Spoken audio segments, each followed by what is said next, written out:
laude ți înălțăm. Porți deschise avem, ne e dor să revii.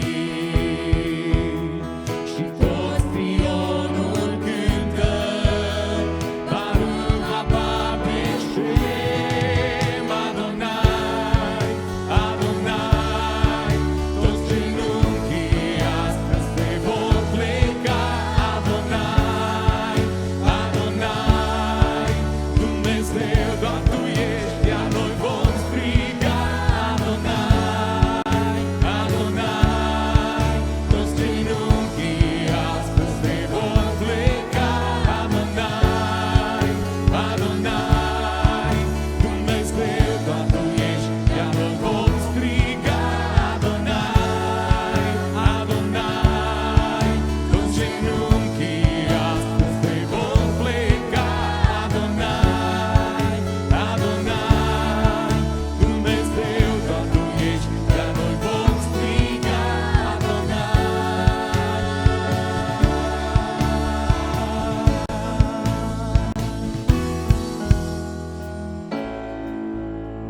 Doamne, îți mulțumim și pentru după masa aceasta și slăvim numele Tău cel sfânt și bun și drept și adevărat. Harul Tău peste noi ne dă putere. Cuvântul Tău ne dă tărie să mai merge și în pas, și în compas, și în compas. Și adevărul curat și pur și simplu este în cuvântul Tău și ne spui că cine va merge până la sfârșit va avea binecuvântarea de a fi cu Tine. Doamne, suntem din nou aici să învățăm să ne închinăm, să învățăm cuvântul Tău, să avem părtășie unul cu altul, să trăim după sfântă voia Ta. Și în seara asta mă rog din nou ca măcar un suflet să fie atins de prezența cuvântului Tău, născut din nou și mântuit. Măcar unul în seara aceasta să fie vindecat fizic și sufletește. Măcar unul în seara aceasta să primească direcție în viață și în alegerile care trebuie să făcute în fiecare zi. Măcar unul în seara asta să Te vadă pe Tine, să Te simtă pe Tine. Doamne, știu că Tu faci mult mai mult decât cer și mult mai mult decât cerem noi. Îți mulțumesc că ești așa de frumos și bun în tot ce faci. Ne dai zile de har și zile de pace. Trăim în pace aici. Doamne, fie ca fiecare dintre noi să fie treaz și cu candela plină, că absolut toate lucrurile ne spun că Tu vii. E o seară a pregătirii, e o seară a reîntâlnirii, e o seară a prezenței Tale, e o seară a eliberării, e o seară a păcii și o seară a vindecării și declarăm toate astea în numele Tău. Fie numele Tău, Doamne, binecuvântat. Avem atâtea motive, așa de multe motive, să Te binecuvântăm și vrem să o facem cu toată inima, cu gura, cu mintea, cu tot ceea ce suntem noi. Amin. Amin. Dați-mi voie să citesc din Psalmul 69 câteva versete și apoi să mergem în cântare, să înălțăm numele Domnului. Versetul 18 spune: apropie-te de sufletul meu și izbăvește-l. Domnul este aproape astăzi de fiecare din noi. Avem nevoie de izbăvirea Domnului. Am realizat că în adunare, în casa de rugăciune, trebuie să asculți cuvântul lui Dumnezeu nu cu urechea, sau nu numai cu urechea, ci cu inima. Pentru lucrurile lui Dumnezeu, pentru lucrurile duhovnicești, trebuie să ai o inimă duhovnicească. Suntem noi gata astăzi să ne bucurăm în credință? De la versetul 30 spune: atunci voi lăuda numele lui Dumnezeu prin cântări și prin laude îl voi preamări. Lucrul acesta este mai plăcut Domnului decât un vițel cu coarne și copite. Nenorociții văd lucrul acesta și se bucură. Voi care căutați pe Dumnezeu, veselă să vă fie inima. Căci Domnul ascultă pe cei săraci și nu ne socotește pe prinșii Lui de război. Să laude cerurile și pământul, mările și tot ce mișună în ele, căci Dumnezeu va mântui Sionul și va zidi cetățile lui Iuda. Ele vor fi locuite și luate în stăpânire. Sămânța robilor Lui le va moșteni și cei ce iubesc numele Lui vor locui în ele. Slăvit să fie Domnul pentru această promisiune pe care o avem de a moșteni împărăția Lui. Veselă ne este inima. Cântăm spre slava Domnului.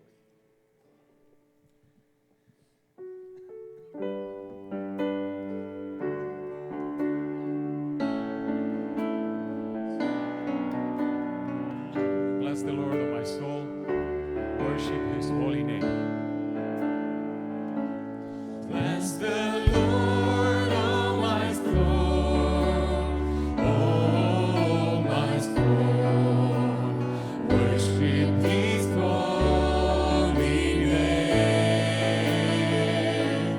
Sing like never before. O my soul, I worship Your holy name. The sun comes up, it's the new day dawning. It's time to sing Your song again. Wherever may pass and wherever lies before me, let me be singing when the evening comes. Bless the Lord, O my soul. O my soul. Worship His holy name. Sing like never before. O my soul, I worship Your holy name. Bless the Lord. Bless the Lord, O my soul. O my soul. Worship His holy name. Sing like never before. O my soul, I worship Your holy name. Your rich in love enters close to anger. Your name is great and Your heart is kind. For all Your goodness I will keep on singing. 10,000 reasons for my heart to find. Bless the Lord, O my soul. O my soul. Worship His holy name. Sing like never before. O my soul, I worship Your holy name. Bless the Lord. Bless the Lord, O my soul. O my soul, worship His holy name. Sing like never before. O my soul, I worship Your holy name. Bless the Lord, O my soul.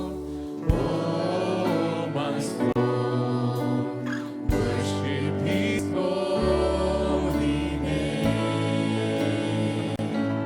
Sing like never before. O my soul, I worship Your holy name. I worship Your holy name. I worship Your holy name. Amen. Haideți să mergem înaintea Domnului în rugăciune și să îi declarăm dragostea noastră față de El. Dacă dimineața am stat la masa Domnului, am avut posibilitatea să vedem dragostea Lui față de noi. Și mare este dragostea Lui față de noi. Ne-a iubit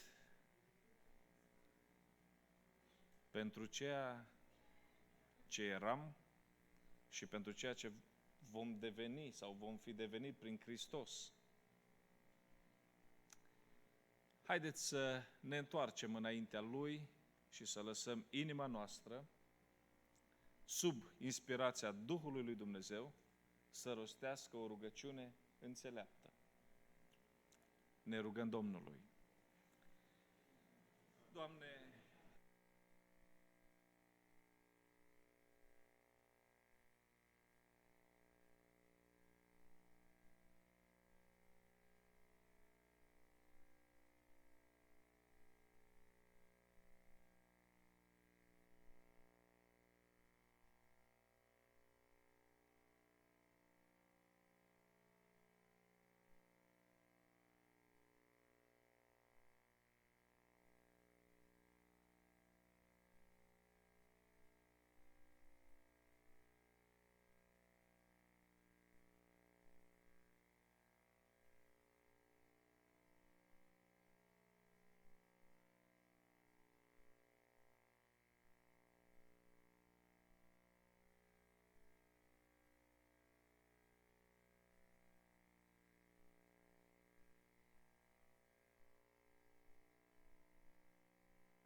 aș vrea să vă rog să ocupați locurile.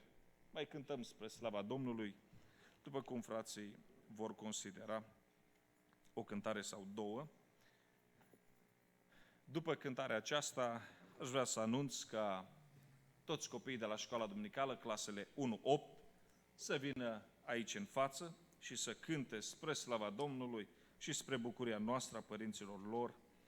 După cântarea școlii duminicale, aș vrea să rog pe un alt tânăr, pe Steve Resteman, să vină în față. El a pregătit câteva cuvinte pentru noi, ca biserică, pentru copiii ăștia minunați pe care Domnul ne-a dat. Acum cântăm cu toată biserica, școala duminicală și apoi fratele Steve.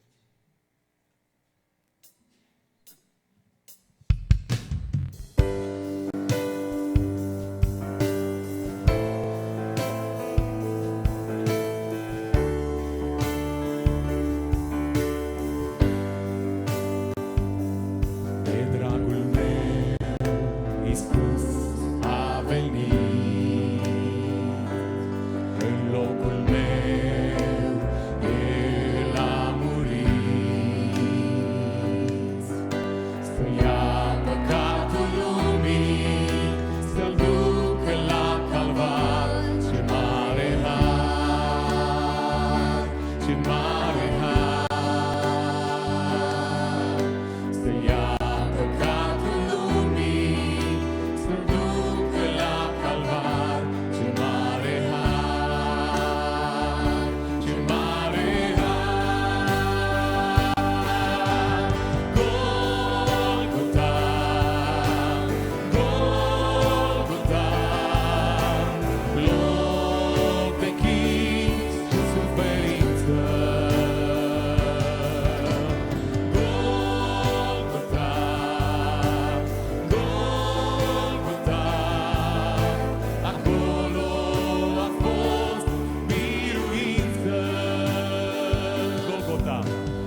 Good afternoon, everyone. That's a lot of people. So Yulian told you guys that I prepared a little short speech for the youth. That'd be a little bit of an exaggeration because I'm kind of winging it in true senior fashion, but the point still stands. So for those who were here Friday, you heard Moise talk about how Abraham and Lot started together but then took separate paths, and Lot ended up in disgrace because he loved the world. And it's kind of funny how that happened because that's what I'm going to be talking about today, love of the world.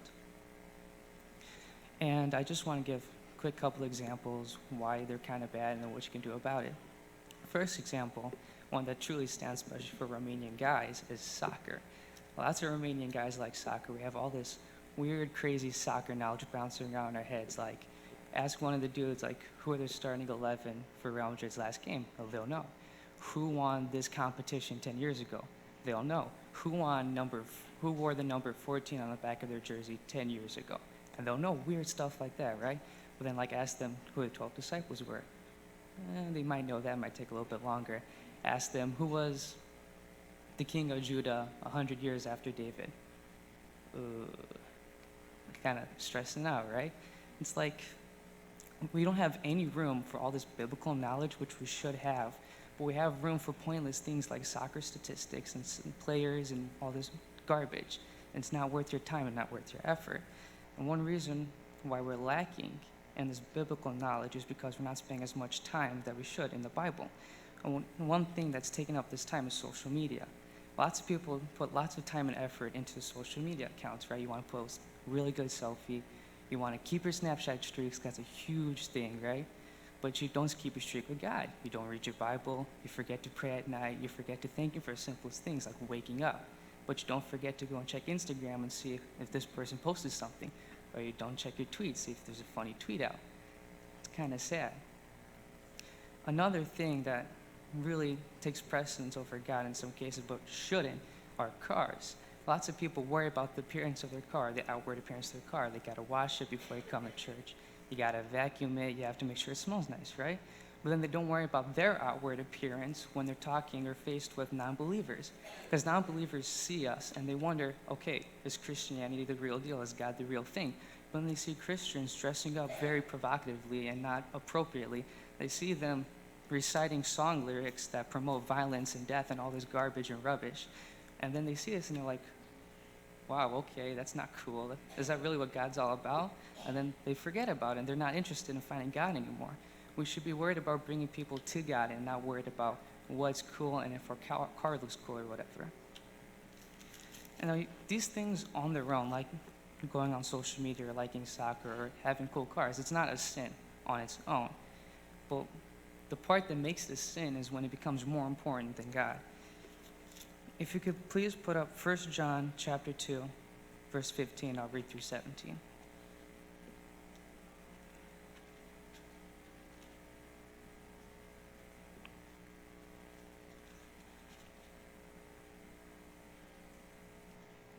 Thanks. Do not love the world or anything in the world. If anyone loves the world, the love of the Father is not in him. For everything in the world, the cravings of sinful man, the lust of his eyes, and the boasting of what he has and does, comes not from the Father, but from the world.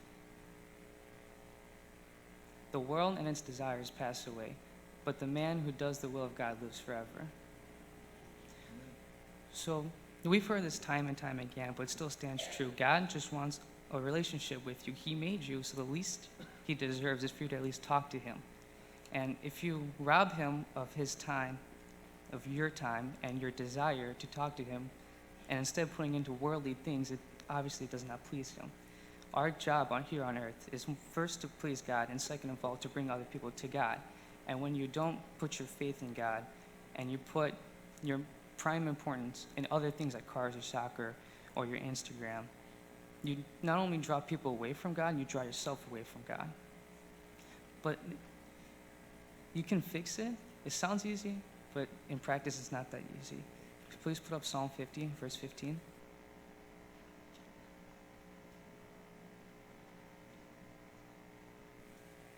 Psalm 50, verse 15.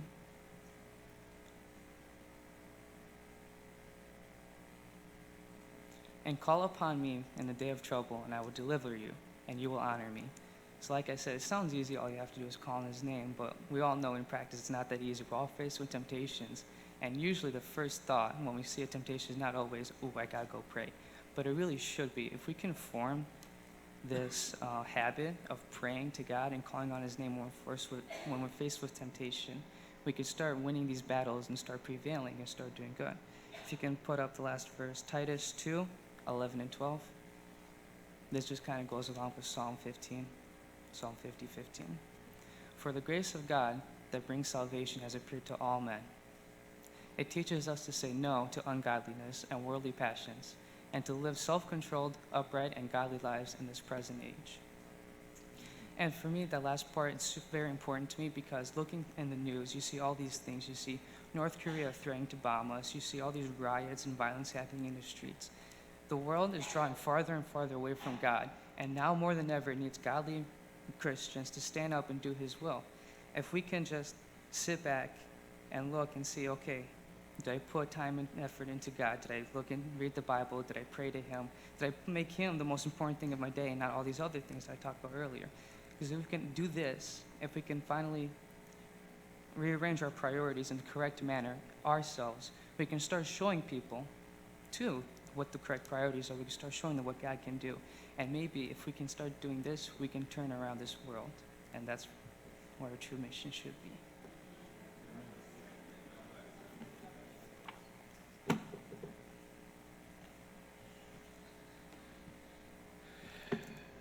Domnul să binecuvânteze toți tinerii din biserica noastră. Băieți, voi știți bine, urmează să trăiți. Dumnezeu să vă ajute. Cu siguranță, părinții sunt mândri de voi, dar și biserica este mândră pentru că ați crescut împreună cu noi. Pentru cei care n-au fost dimineață la slujbă, noi am hotărât să ajutăm acea familie din Missouri care cu câteva zile în urmă au suferit, cred o săptămână de fapt, au suferit în urma a unei revărsări de ape, a cedat un baraj și casa le-a fost umplută cu apă, noroi și așa mai departe. Pentru cei care n-au fost joi, fratele Pavel ne-a anunțat o minune care s-a întâmplat în familia lor. Cu câteva zile înainte de floodul ăsta care a venit peste ei, ei au avut un baby shower și toate lucrurile de la baby shower, biserica le-a purtat de grijă și toate lucrurile au fost în casă. Pentru că nu le-au putut salva, surorile s-au gândit să repete acel gest frumos, s-au dus din nou la Toys R Us și cred că de acolo au vorbit cu managerul și au zis că vrem din nou toate lucrurile să fie puse, că urmează să le cumpărăm din nou a doua oară.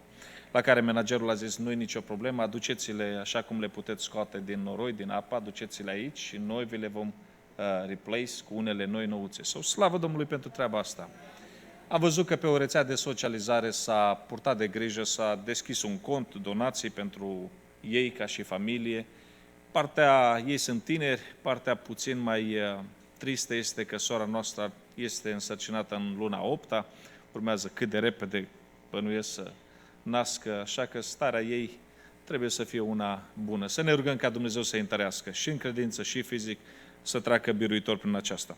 Datorită faptului că fratele Pavel este păstor acolo și pentru că suntem frați și vrem să simțim unii cu alții, am hotărât că este bine colecta de dimineață, nu știu cât s-a strâns, o să vedem, să fie înmânată în totalitatea acestei familii. Dacă cineva n-a fost pregătit dimineață și vrea să binecuvânteze în seara asta, la final, cred că va fi un coș la ieșire, puneți în coșul acela și totul va merge spre binecuvântarea acestei familii.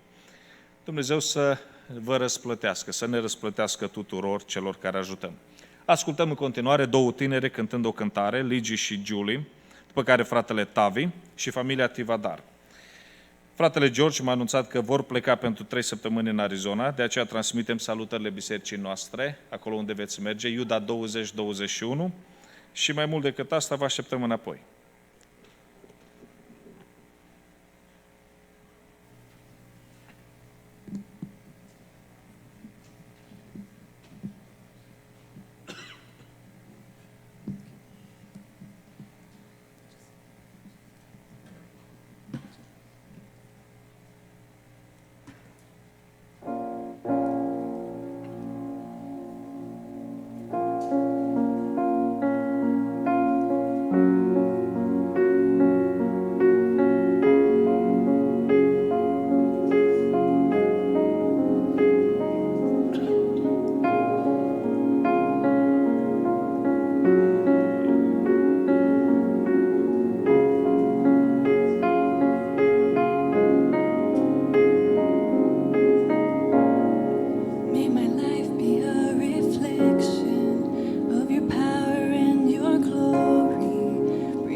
o flacără sfântă,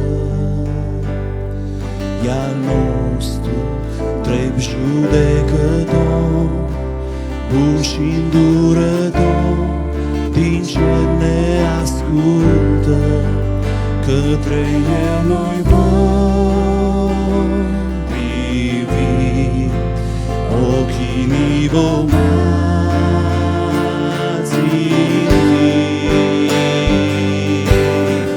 cetate tare-i Dumnezeu, un sfânt refugiu este El. Cu Tine, Doamne, vom domni, căci veșnic vei împărăți. Cetate tare-i Dumnezeu, cetate tare-i Dumnezeu, un sfânt refugiu este El. Cu Tine, Doamne, vom domni, căci veșnic vei împărăți.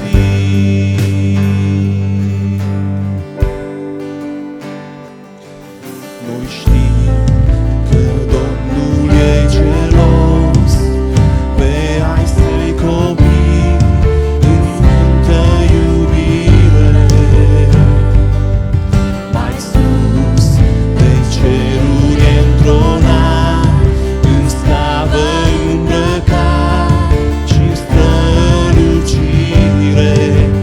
către El noi vom privi, ochii ni vom